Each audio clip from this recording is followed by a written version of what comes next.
Today is a day of reckoning, finally. The man who's responsible for us having to have an investigation into Trump-Russia collusion has been sentenced for his crimes. He now faces 14 days in jail. That's right, everyone. George Papadopolous sentenced today, 14 days in jail. What was his crime? Did he finally get busted for colluding with Russians or for espionage or perhaps for offering Russians something for the hacked emails that he knew they had? Now he got charged for lying to the FBI. Now, I know what you're saying. Lying to the FBI, that should be a crime. That should be charged. I agree 100%. Unfortunately, it seems again like another double standard because, for example, we know that Mills and Abedin, people that are connected to Hillary, lied to the FBI during their investigation. Specifically, they lied and said they had no knowledge of Hillary's server until after her term as Secretary of State. Well, the FBI and us are now aware that that's not true. Actually, they sent at least 3 emails from 2009 to 2011 discussing her private server and the chances of it being hacked. So they lied to the FBI. Yep, face no penalty. Isn't it weird how that always happens? Just like when people connected to Trump fail to lobby as foreign lobbyists, they end up getting arrested and charged with it. But when people connected to Hillary, like the Podesta group do that, they're allowed to just retroactively file. Seems like it happens over and over like that. Charge Trump people as harsh as possible. Let the Hillary people go with nothing whatsoever. So anyways, Papadopolous is charged. And to me, the relevant part is there's no charges of collusion, no charges of espionage, anything like that.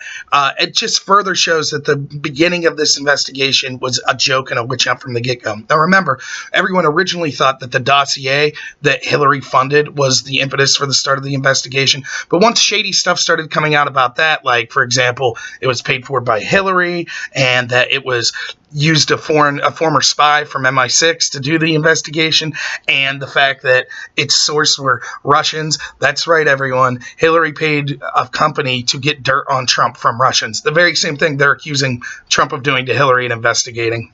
I know, you can't make this stuff up, but once that story started to fall apart, it was the New York Times ran the story. Oh, actually, the start of the investigation was this George Papadopolous character. So real quick, the story, if you're unaware, he was someone that was connected to the Trump campaign. He met a bunch of people. The story's very convoluted. He meets a professor who supposedly hooks him up with some Russians. Almost everyone in this story, though, at some point has connections to Hillary Clinton or Democrats in some way.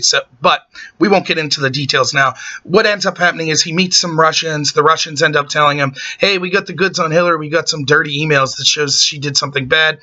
This Papadopoulos guy, a couple weeks later, is at a bar in Australia, or I actually don't know where they were, but it was an Australian diplomat named Downer who happens to be big Clinton donor. It's actually been accused of corruption involving monies from the Australian government into the Clinton Foundation.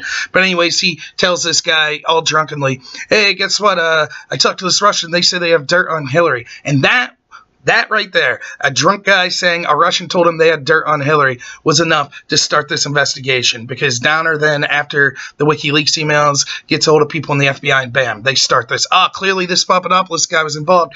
Clearly that Russian that talked about emails was somehow knowledgeable that they had hacked Podesta and the DNC.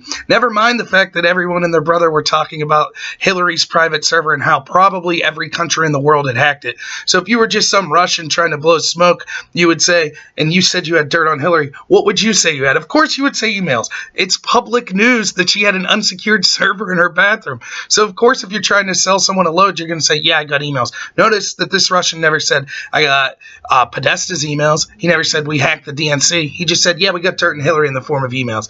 Anyways, that loose story was used as the start of the Trump-Russia investigation, we're told. Though even that's not necessarily true, because now it turns out that people like Stephen Halper were probably being sent by the FBI well before the official start of the Trump-Russia investigation to spy on Trump's team and make sure they weren't connected to Russians. It's just a mess. And what today proved was, after 2 years of investigation, they still couldn't prove anything to do with Papadopoulos and colluding with Russians whatsoever. They couldn't prove that he offered the Russians something for their emails. They couldn't even prove, they didn't prove anything involving Trump-Russia. It was just, he lied, he gets 14 days in jail. So that's where the Mueller investigation's at right now. We're talking about 2 years. It's on the news every day. It's Trump stole the election. He's in Russia's pocket. He's in Putin's pocket, right? We hear this every day. It's hamstringing his administration. And what do we have to show for it so far? Well, we got a couple people for lying. We got a guy spending 14 days in jail for lying. We got some people with some crimes that they committed years ago. Foreign lobbyists, basically through Hillary Clinton and other Congress people, lobbying people for financial crimes 8 years ago. Nothing about Trump-Russia collusion. Nothing about Russia whatsoever. Isn't that strange? But so once more today we see no news on the collusion front, but hey, the investigation will keep going. We'll get everyone who's ever committed any kind of jaywalking crime or whatsoever from the Trump team. Never mind if, people on the other side commit the same crimes. The investigation must go on. And finally, someone's getting some justice. 14 days in jail.